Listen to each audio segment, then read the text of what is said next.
Fred and Quinn, engaged in a fake relationship for business purposes, find themselves unexpectedly drawn to each other. Their carefully constructed facade is threatened when their attraction leads to an intimate moment. Will Fred and Quinn be able to maintain their facade, or will this incident shatter their carefully constructed charade? How will they explain this to the children? Will they succumb to the undeniable attraction growing between them, or will they continue to suppress their feelings for the sake of their plan? What will happen to their fake engagement now that their emotions have become so deeply intertwined?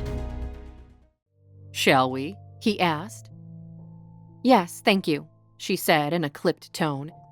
And then they rode silently, each lost in their own thoughts, until they arrived at Roosevelt Memorial Hospital.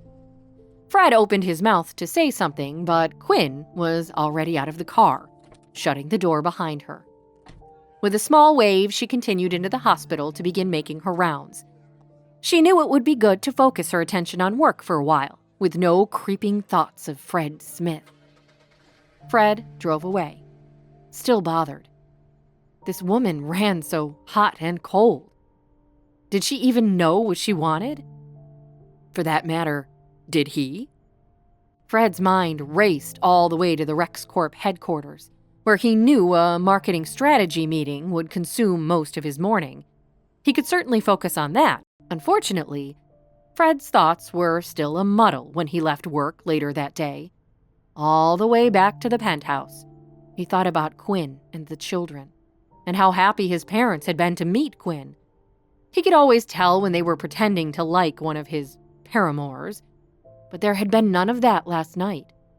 They had been genuinely impressed by her.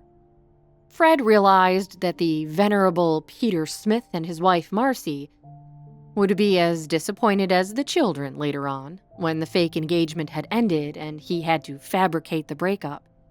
He knew that this arrangement of his and Quinn's was helping them both, but at the moment, all he could think about was who it might hurt in the end.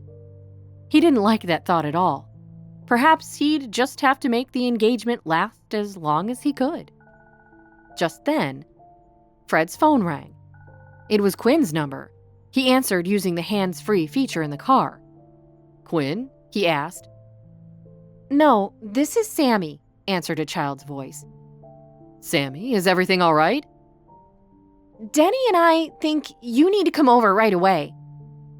"Has something happened, honey?" he asked. "Does your mom know you're calling?" "Be there or be square," yelled a voice in the background that he recognized as Denny, Sammy's brother. "We need to talk to you, please, in person. Please come over. Thank you," said Sammy, immediately hanging up the phone. Fred was intrigued. Quinn had been right, he guessed. Sammy did have questions now and would be relentless in getting answers. Well, he thought as he turned toward Quinn's house, if they think I'm about to be their stepfather, then I'd better take this seriously. Fred arrived at Quinn's house to find Nora in the kitchen preparing dinner, and the children sitting patiently on the living room couch, watching a cartoon. "Hey, kids. Is your mother here?" he asked. Denny reached for the remote and clicked the television off. "She's still at the hospital," he explained. "What's going on then?" asked Fred, wondering if he was really equipped for this moment. "We're not babies," Denny began. "No, pal, of course you're not." Fred felt his heart quicken and sweat begin to collect on his forehead. "You were in bed with our mom," accused Sammy coldly.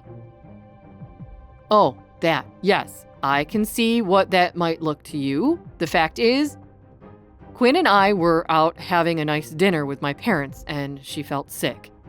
I had to get her out of there quickly before she..." "Blah!" yelled Denny, pretending rather dramatically to throw up. "Well, yes, that," laughed Fred. "She wasn't going to make it home or to the penthouse. So we went to a hotel, and she was sick. I left her there to rest and feel better, and then picked her up again this morning." "With your shirt off?" asked Sammy, folding her arms and not buying Fred's story for a minute. Fred had to think fast. What could he tell the children? "I wasn't going to tell you because "It's not very nice, actually," he began. "What do you mean?" asked Denny.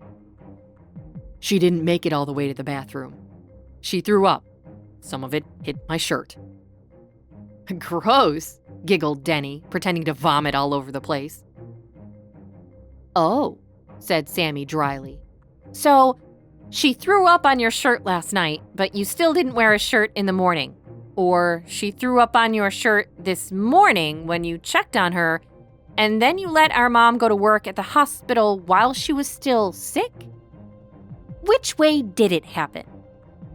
"Good Lord, this kid is good," thought Fred, starting to panic.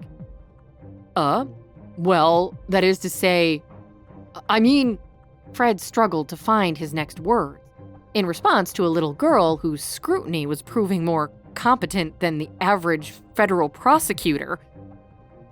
"Mr. Smith," said Sammy, "do you even love our mother?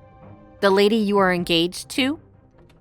Just then, the front door opened and Quinn stepped through, surprised to see Fred sitting on the living room couch with her children. "Oh," she said, confused. "Fred?"